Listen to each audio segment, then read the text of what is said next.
Hi friends, வணக்கம் and welcome to ரெசிபோமா. இன்னைக்கு நான் உங்க கூட ஷேர் பண்ணி போற ரெசிபி என்னன்னு பாத்தீங்க அப்படின்னா எல்லாருக்குமே ஃபேவரட்டான ரெசிபி தாங்க. தக்காளி தொக்கு எப்படி செய்யறதுங்கிறத பார்க்கலாம். ரொம்ப சிம்பிளான மெத்தட்ல தான் ஷேர் பண்ணியிருக்கேன். வீடியோ ஃபுல்லா பாருங்க. தக்காளி தொக்கு பாத்தீங்க அப்படின்னா நம்ம டிஃபனுக்கும் வச்சுக்கலாம், ரைஸ்க்கும் வச்சுக்கலாம். நம்ம டூர் போற மாதிரி இருந்தா கூட பேக் பண்ணி எடுத்துட்டு போய்க்கலாம். ரொம்ப சூப்பரா இருக்கும். அவ்வளவு சீக்கிரத்துல கெட்டே போகாது. எப்படி செய்யறதுங்கிறத பார்த்துடலாமா? தக்காளி தொக்கு ஒரு ஸ்பூன் எடுத்து ஒரு கரண்டி சாப்பாட்டுல போட்டு நல்லா பெசரி சாப்பிட்டீங்க அப்படின்னா வேற லெவல்ல இருக்குங்க. எப்படி செய்யறதுங்கிறத பார்க்கலாம். அதுக்கு முன்னாடி நம்ம சேனல் புதுசா பாக்குறீங்க அப்படின்னா மறந்துடாம சப்ஸ்கிரைப் பண்ணி பெல் ஐக்கன் பிரஸ் பண்ணிக்கோங்க. நான் பாத்தீங்க அப்படின்னா 2.5 கிலோ அளவுக்கு தக்காளி எடுத்திருக்கேங்க.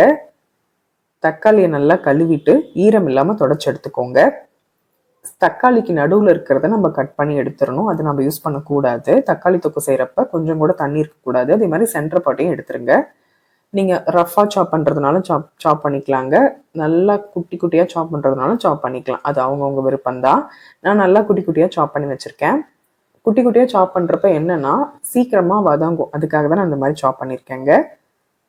தக்காளியில் கொஞ்சம் கூட தண்ணியே இருக்கக்கூடாது. தக்காளி கழுவுனதுக்கு அப்புறமா ஒரு அகலமான கடாய் வச்சுக்கலாம். 2 டேபிள் ஸ்பூன் நல்லெண்ணெய் ஊற்றிக்கலாங்க. எண்ணெய் நல்லா காஞ்சதுக்கு அப்புறமா நம்ம கட் பண்ணி வச்சுருக்க தக்காளியை ஆட் பண்ணிக்கலாம். இந்த ஜூஸோடய ஆட் பண்ணிக்கலாம். இப்போதான் தக்காளி சீசன் ஆயிடுச்சுல்ல, ஸோ நம்ம இந்த மாதிரி செஞ்சு வச்சுக்கிட்டோம் அப்படின்னா ரொம்பவே ஹெல்ப்ஃபுல்லாக இருக்கும். டிஃபனுக்கும் யூஸ் பண்ணிக்கலாம், ரைஸ்க்கும் யூஸ் பண்ணிக்கலாம். நம்ம வெளியில் போகிறதுனா கூட இது பேக் பண்ணி எடுத்துகிட்டு போய்க்கலாம். தக்காளியில் தண்ணி இருக்கிற வரைக்கும் அவ்வளோ சீக்கிரத்தில் அடி பிடிக்காதுங்க. ஒன்ஸ் தக்காளியில் இருக்க சாரெல்லாம் நல்லா கம்ப்ளீட்டாக ட்ரை ஆகிடுச்சு அப்படின்னா அடி பிடிக்க ஆரம்பிச்சிடும். அது வரைக்கும் நம்ம அப்படியே வச்சுருக்கலாம். நம்ம வேறு வேலை கூட செய்யலாம். தக்காளியில் இருக்க சாறு கம்ப்ளீட்டாக ட்ரை ஆனதுக்கு அப்புறமா நம்ம விட்டுட்டு எங்கேயுமே போகக்கூடாது. கிளறி விட்டுக்கிட்டே இருந்தால் தான் நல்லாயிருக்கும், அடி பிடிக்காமல் இருக்கும். ஏன்னா நம்ம இந்த மாதிரி அதிக அளவுகளில் செய்கிறப்ப பார்த்து பக்குவமாக செஞ்சதாங்க நல்லா ருசியாக இருக்கும். தக்காளிலேயே பார்த்தீங்க அப்படின்னா 1 டேபிள் ஸ்பூன் அளவுக்கு மஞ்சள் தூள் ஆட் பண்ணிக்கலாம். 2 ஸ்பூன் அளவுக்கு நம்ம உப்பு ஆட் பண்ணிக்கலாம். கல் உப்பு. தொக்குக்கு தேவையான அளவுக்கு உப்பு நம்ம இப்போவே ஆட் பண்ணிக்கலாம். மஞ்சத்தூளும் உப்பும் போடுறப்ப சீக்கிரமாக வதங்கும். அதுக்காக தான் நம்ம போடுறோம். இப்போ காரத்துக்கு தேவையான அளவுக்கு வரமிளகாத்தூளும் நம்ம ஆட் பண்ணிக்கலாம். வரமிளகாத்தூள் பார்த்தீங்க அப்படின்னா தொக்கு பொறுத்த வரைக்கும் நான் இன்னைக்கு 2.5 கிலோ அளவுக்கு யூஸ் பண்ணுறேன். அதுக்கு 3லேருந்து 4 டேபிள் ஸ்பூன் போட்டிங்க அப்படின்னா கச்சிதமாக இருக்கும். உப்பு காரம் கொஞ்சம் தூக்குதலாக இருந்தால் தான் நல்லாயிருக்கும். ஏன்னா நம்ம ஃப்ரிட்ஜில் வச்சு சாப்பிட்றப்ப அப்போ தான் நல்லாயிருக்கும், கெட்டு போகாமல் இருக்கும். எண்ணெய், உப்பு, காரம் எல்லாமே ஜாஸ்தி ஊற்றினா தான் நல்லாயிருக்கும். நான் 4 டேபிள் ஸ்பூன் அளவுக்கு வரமிளகாத்தூள் போட்டிருக்கேன், ரெட் சில்லி பவுடர். நீங்கள் செய்கிற மாதிரி இருந்தாலும் நீங்கள் 1 டேபிள் ஸ்பூன் 2 டேபிள் ஸ்பூன் போடுற மாதிரி இருந்தீங்க அப்படின்னா 3 டேபிள் ஸ்பூனாக போட்டுக்கோங்க. அதிக அளவுக்கு தகுந்த மாதிரி நீங்கள் உப்பு காரம் ஆட் பண்ணிக்கலாம். நல்லா மிக்ஸ் பண்ணி விட்டுக்கலாங்க. ஒரு 7 மினிட்ஸ்க்கு அப்புறமா பாருங்கள், தக்காளியில் இருக்க சாரெல்லாம் கம்ப்ளீட்டாக ட்ரை ஆயிடுச்சு. பாருங்கள், தக்காளி நல்லா வதங்க ஸ்டார்ட் ஆயிடுச்சு. தக்காளியில் இருக்க கலருமே நல்லாவே சேஞ்ச் ஆயிடுச்சு. அந்த வரமிளகாத்தூள் எல்லாமே தக்காளியில் நல்லா ஸ்ப்ரெட் ஆயிருக்கு பாருங்கள். நல்லா மிக்ஸ் பண்ணி விட்டுக்கலாம். சீக்கிரமாக அடி பிடிச்சிரும், ஏன்னா நம்ம வரமிளகாத்தூள் போடுறப்ப. அதனால் நீங்கள் நல்லா கிளறி விட்டுக்கிட்டே இருங்க. ஒருவேளை நீங்கள் கிளறப்ப அடி பிடிக்கிற மாதிரி இருந்துச்சு அப்படின்னா டக்குன்னு அடுப்பு ஆஃப் பண்ணிவிட்டு வேற ஒரு குண்டாக்கு மாற்றிக்கோங்க. தீஞ்சதோடு செஞ்சீங்க அப்படின்னா நல்லா இருக்காதுங்க, ருசி மாறிடும். பாருங்க, நல்லா கொதிக்க ஆரம்பிச்சிருக்கு. நல்லா தண்ணி சுண்டி எண்ணெய் பிரிஞ்சு வர வரைக்கும் நல்லா இருக்கட்டும். பாருங்க, இப்போ எண்ணெய் பிரிஞ்சு வந்ததுக்கு அப்புறமா பெரிய நெல்லிக்காய் சைஸ் அளவுக்கு புளி எடுத்து வச்சிருக்கேன். குப்பை இல்லாமல் எடுத்துக்கோங்க. அந்த ஓடெல்லாம் இருக்கும் பார்த்தீங்களா, அது இல்லாமல் எடுத்து வச்சுக்கோங்க. புளி இந்த அளவுக்கு புளி போட்டாலே போதும். கெட்டு போகாமல் இருக்கிறதுக்கு தான் நம்ம புளி போடுறோம். ப்ளஸ் டேஸ்ட்டுமே ரொம்ப நல்லாயிருக்கும். தக்காளி கூட புளி சேர்றப்ப நல்லாயிருக்கும் அந்த டேஸ்ட்டு. இன்னும் கொஞ்சம் தண்ணி இருக்குது. இன்னும் ஒரு 7 மினிட்ஸ் நல்லா குக் ஆகட்டும். இனிமேட்டுக்கு நீங்கள் அடுப்பை லோ ஃப்ளேமுக்கு தான் வச்சாகணும். லோ ஃப்ளேமில் ஒரு 7 மினிட்ஸ் நல்லா குக் பண்ணுங்கள். தண்ணி எல்லாம் நல்லா சுண்டி இஞ்சி இருக்கும் பாருங்கள். புளியும் நல்லா சொதன்னு ஆகும் பார்த்தீங்களா, அந்த மாதிரி கன்சிஸ்டன்சி வர வரைக்கும் நல்லா குக் ஆகட்டும். ஒரு 7 மினிட்ஸ்க்கு அப்புறமா உங்ககிட்ட நான் காட்டுறேன். பாருங்கள், தண்ணியெலாம் கம்ப்ளீட்டாக ட்ரை ஆகிடுச்சு. இப்போ தெரியுது உங்களுக்கு டிஃப்ரென்ஸு. இந்த டைமில் நம்ம அடுப்பு ஆஃப் பண்ணிக்கலாம். இது நல்லா ஆறணும். தண்ணி இது பட்டுற போது பார்த்து பண்ணுங்க. நல்லா ஆறுனதுக்கப்புறமா மிக்சர் ஜாரில் நல்லா ஈரமெல்லாம் இல்லாமல் தொடச்சிட்டு நைஸாக அரைச்சி எடுத்துக்கலாம். ரொம்ப கொல கொலன்னு அரைக்க வேண்டாம். ஓரளவுக்கு பரபரன்னு அரைச்சிக்கிட்டாலே போதும். அரைச்சிட்டு உங்ககிட்ட காட்டுறேன். ஒரு கடாய் வச்சுக்கலாங்க. ஈரம் இல்லாமல் வச்சுக்கோங்க. எண்ணெய் எதுவும் ஊற்ற வேண்டாம். ட்ரை ரோஸ்ட் தான் பண்ண போகிறோம். 1 டேபிள் ஸ்பூன் அளவுக்கு கடுகு ஆட் பண்ணிக்கலாம். இது கூடவே சின்ன ஸ்பூனில் 1/2 ஸ்பூன் அளவுக்கு வெந்தயம் ஆட் பண்ணிக்கலாம். இவ்வளோதான் நம்ம ஆட் பண்ணுற இன்க்ரீடியன்ட். பொடிங்கிறது இது மட்டும்தான், வேறு எதுவுமே கிடையாது. வரமிளகாத்தூள் மட்டும்தான். அடுப்பை லோ ஃப்ளேமில் வச்சு நல்லா பொரிய விட்டுக்கோங்க. அடுப்பை ஹை ஃப்ளேமில் வச்சிட்டிங்க அப்படின்னா படப்படன்னு வெடிக்கும், ப்ளஸ் தீஞ்சு போயிடும். ஸோ லோ ஃப்ளேம்லேயே வச்சு நல்லா கலர் சேஞ்ச் ஆகுற வரைக்கும் இது பண்ணிக்கலாம், ரோஸ்ட் பண்ணிக்கலாம். பாருங்கள், வெந்தயத்தோட கலர் மாறிடுச்சு. ரொம்பவும் செவந்துச்சு அப்படின்னா கசக்க ஆரம்பிச்சிடும். லைட்டாக இது ஆனாலே போதும். கடுகு படப்படன்னு வெடிச்சதுன்னா நீங்கள் அடுப்பை கம்ப்ளீட்டாக ஆஃப் பண்ணிவிடுங்க. நல்லா ஆறுனதுக்கப்புறமா பவுடர் பண்ணி எடுத்துக்கலாம். பவுடர் பண்ணி எடுத்துட்டேன் பாருங்கள். கொஞ்சம் நரன்னு இருக்க மாதிரி இருக்குது. இப்போ நம்ம தக்காளி இது பண்ணி வச்சுருந்தோம்ல, வேக வச்சு, அதுலேயே இதையும் போட்டு நல்லா நைஸாக அரைச்சி எடுத்துக்கலாம். ரொம்ப நைஸாக அரைக்கணுங்கிறது இல்லைங்க, கொஞ்சம் ஓரளவுக்கு அரைச்சிக்கிட்டாலே போதும். பல்ஸ் மோடில் போட்டு எடுத்துக்கோங்க. அவ்வளோதான்.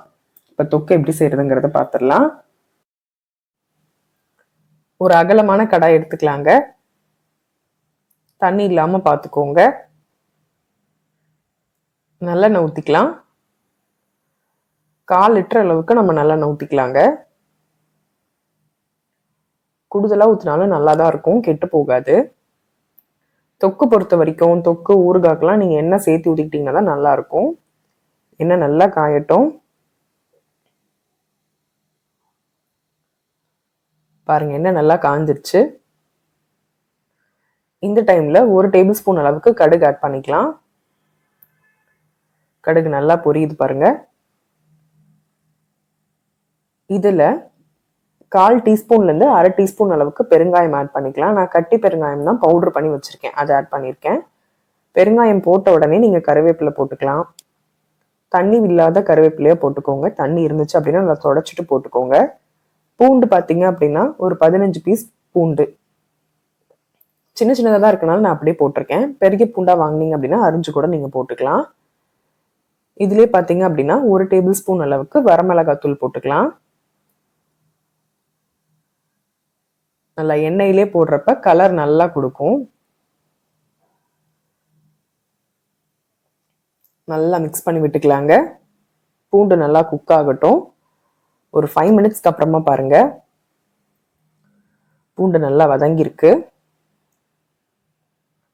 இந்த டைம்ல அடுப்பை கம்ப்ளீட்டாக லோ ஃப்ளேமுக்கு வச்சுட்டு நம்ம அரைச்சி வச்சிருக்கோம்ல தக்காளி சாந்து, அதையுமே ஆட் பண்ணிக்கலாம்.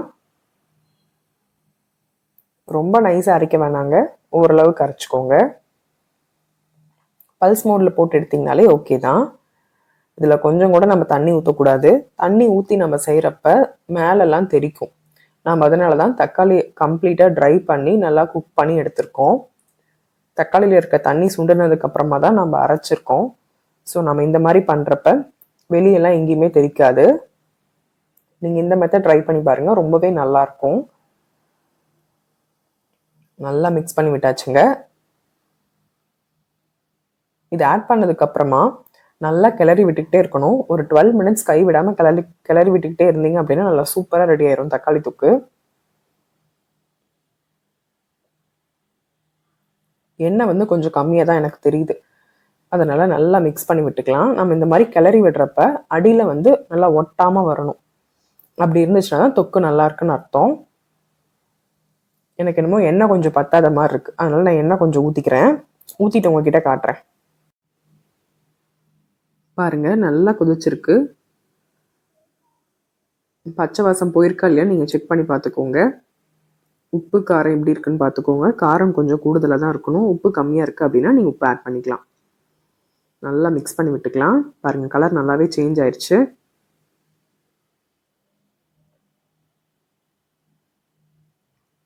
பார்த்தீங்களா, நல்லா அடி பிடிக்காமே வந்திருக்குங்க.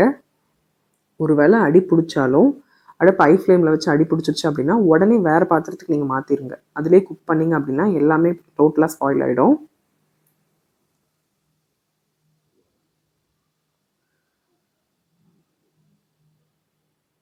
இதில் வந்து நம்ம காரமும் உப்பும் ஆட் பண்ணியிருக்கோம், புளிப்பும் ஆட் பண்ணியிருக்கோம்.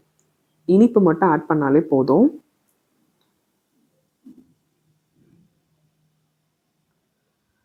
வெல்லம் இருக்குது பார்த்தீங்களா, வெல்லம் வந்து 1 டேபிள் ஸ்பூன் அளவுக்கு நான் இடித்து வச்சுருக்கேன், அதை ஆட் பண்ணிக்கலாம். உங்ககிட்ட வெல்லம் இருந்தால் நீங்கள் ஆட் பண்ணலாம். வெல்லம் இல்லை அப்படின்னா நீங்கள் நாட்டு சக்கரை கூட ஆட் பண்ணிக்கலாம். அவ்வளோதாங்க, கம்ப்ளீட்டாக ரெடி ஆயிடுச்சு. இந்த டைமில் அடுப்பை கம்ப்ளீட்டாக லோ ஃப்ளேமுக்கு வச்சுட்டு ஒரு 2 கரண்டி அளவுக்கு நீங்கள் எண்ணெய் ஊற்றிக்கலாம், நல்லெண்ணெய். எண்ணெயில் நல்லா மிக்ஸ் பண்ணி விட்டுருங்க, பெரட்டி விட்டுருங்க.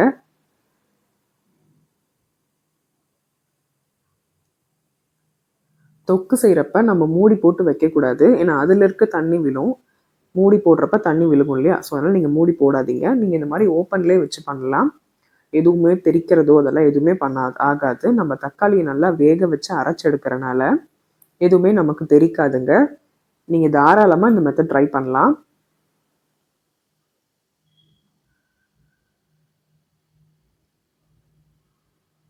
பாருங்கள், அப்படியே நல்லா தகன்னு ரெடி ஆயிடுச்சு. நம்ம ஊற்றின எண்ணெயெல்லாம் நல்லா பிரிஞ்சு வரும். அடுப்பை கம்ப்ளீட்டாக லோ ஃப்ளேம்லேயே வச்சுருங்க. ஒரு 3 மினிட்ஸ்க்கு அப்புறமா பாருங்கள், நல்லா எண்ணெய் பிரிஞ்சு வர்றது தெரியுதா உங்களுக்கு? கலருமே நல்லா சேஞ்ச் ஆயிடுச்சு. எனக்கு உப்பு கம்மியாக இருக்குது, இந்த டைமில் நான் உப்பு ஆட் பண்ணிக்கிறேன். இது கூடவே இடித்து வச்சுருக்க வெல்லத்தையும் ஆட் பண்ணிக்கிறேன். 1 டேபிள் ஸ்பூன் அளவுக்கு வெல்லம்.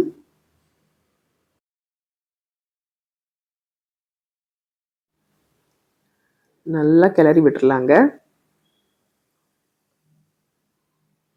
வெல்லம் போட்டுட்டு ஒரு 2 மினிட்ஸ் அப்படியே வச்சுக்கலாம். லோ ஃப்ளேம்லேருந்து ஹை ஃப்ளேமுக்கு வச்சுக்கலாம், நல்லா கிளறி விட்டுக்கலாங்க. பாருங்கள், ரொம்ப சூப்பராக அட்டகாசமாக தக்காளி தொக்கு ரெடி ஆயிடுச்சுங்க. நல்லெண்ணெய், பூண்டு, வெந்தயம், கடுகு இதெல்லாம் அந்த எண்ணெயிலேயே நம்ம பொரிக்கிறப்ப நல்ல வாசமும் மணமாக இருக்கும், ரொம்ப சூப்பராக இருக்கும். டெஃபினட்டாக நீங்கள் எல்லாருமே ட்ரை பண்ணலாம். பிகினர்ஸ் டெஃபினட்டாக ட்ரை பண்ணி வச்சுக்கோங்க. இல்லை நீங்கள் ஊருக்கு வந்தாலும் அம்மாவை செய்ய சொல்லி வாங்கி எடுத்துகிட்டு போயிருங்க. இது நம்ம ஃப்ரிட்ஜ்லேயும் வச்சுக்கலாம், வெளியிலையும் வச்சுக்கலாம். எண்ணெய் சேர்த்து செய்கிறப்ப அவ்வளோ சீக்கிரத்தில் கெட்டு போகாது. இப்போ வெயில் அதிகமாக இருக்கனால நிறைய பேர் எல்லாம் தயிர், மோர் இந்த மாதிரி தான் சாப்பிட்டுக்கிறோம். அதுக்கு நம்ம சைடிஷ்ஷாக கூட வச்சுக்கலாம். சாம்பார் சாதம், ரசம் சாதத்துக்கு கூடலாம் சூப்பராக இருக்கும். இல்லை சுடு சாதத்திலே நெய் ஊற்றி இது ஒரு ஸ்பூன் எடுத்து போட்டு சாப்பிட்டோம்னாலும் செம்மையாக இருக்குங்க. சப்பாத்திக்கும் வச்சுக்கலாம், இட்லி, தோசை எல்லாத்துக்குமே வச்சுக்கலாம். பாருங்கள், ஒரு 2 மினிட்ஸ்க்கு அப்புறமா பாருங்கள், தக்காளியில் இருக்க எண்ணெய் நல்லா பிரிஞ்சு வந்திருக்கு. தகன்னு இருக்கு பாருங்கள் தக்காளி தொக்கு. அவ்வளோதாங்க, நல்லா சூப்பராக ஜம்முன்னு ரெடி ஆயிடுச்சு. அடுப்பை கம்ப்ளீட்டாக ஆஃப் பண்ணிவிடுங்க. இது நல்லா ஆறணும். ஆறுனதுக்கப்புறமா ஒரு பாக்ஸில் போட்டு வச்சுக்கோங்க. 1/2 மணி நேரத்துலேருந்து 1 மணி நேரம் வரைக்கும் நல்லா ஆறட்டும். ஆறணுங்கிறனால நீங்கள் மூடி போட்டுக்கிட்டு வச்சிடாதீங்க, தண்ணி உள்ளே விழுந்துரும். அதனால் ஓப்பன்லேயே வச்சுருங்க. பாருங்கள், நல்லா சூப்பராக ஆறிடுச்சு. எண்ணெய் நல்லா பிரிஞ்சு வந்திருக்கு, தெரியுதா உங்களுக்கு? ஒரு பாக்ஸில் போட்டு நீங்கள் ஃப்ரிட்ஜில் வச்சுக்கிறதுனால வச்சுக்கலாம், வெளியில் வச்சுக்கிறதுனால வச்சுக்கலாம். எல்லாம் கம்ப்ளீட்டாக ஒரு பாக்ஸ்க்கு ஸ்டோர் பண்ணிவிட்டு கடைசியாக அந்த கடாயில் அங்கே இங்கே கொஞ்சம் ஒட்டியிருக்கும் பார்த்தீங்களா, அதில் ஒரு கை சாப்பாட்டை அள்ளி போட்டு நல்லா பெரட்டி சாப்பிட்டீங்க அப்படின்னா வேறு லெவலில் இருக்குங்க. இதனோட டேஸ்ட்டுக்கு ஈடு இணையே கிடையாது. என்னதான் நம்ம நான்வெஜ் சாப்பிட்டாலும் வெஜ்ஜில் இந்த மாதிரி ரெசிபீஸ்லாம் ரொம்ப விரும்பி சாப்பிடுவாங்க பொதுவாக எல்லாருமே. குழந்தைங்கள்லேருந்து பெரியவங்க வரைக்கும் இதுக்காக எங்கள் வீட்டில் எல்லாருமே அடிச்சுக்குவாங்க. ரொம்ப சூப்பராக இருக்கும்.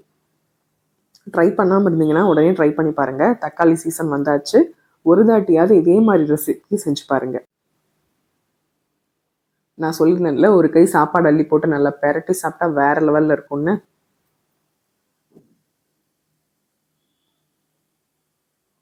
கலருமே நல்லா சூப்பராக வந்திருக்கு. நான் எந்த கலருமே ஆட் பண்ணல, நேச்சுரல் கலர் தான். வரமிளகாய் தூளோட கலரை பொறுத்து தான் உங்களுக்கு நமக்கு தக்காளி தொக்கோட கலருமே. நானும் இதே மாதிரி தான் போட்டேன், எனக்கு கலர் வரல அப்படின்னு கேட்பீங்க, அதுக்காக சொல்கிறேன். நார்மல் வரமிளகாய் தூள், அதுவும் நாங்கள் கடையில் வாங்க மாட்டோம், வீட்லேயே அரைச்சி வரமிளகாய் தூள் தான். ஸோ அதனால் எங்களுக்கு இந்த கலர் கிடச்சிருக்கு. கலர் கம்மியாக இருக்குது அப்படின்னு நீங்கள் ஃபீல் பண்ணிங்கன்னா காஷ்மீரி சில்லி பவுடர் கூட நீங்கள் ஆட் பண்ணிக்கலாம். பாருங்கள், நல்லா தகன்னு சூப்பராக ரெடி ஆயிடுச்சு. நீங்களும் செஞ்சு பாருங்கள்.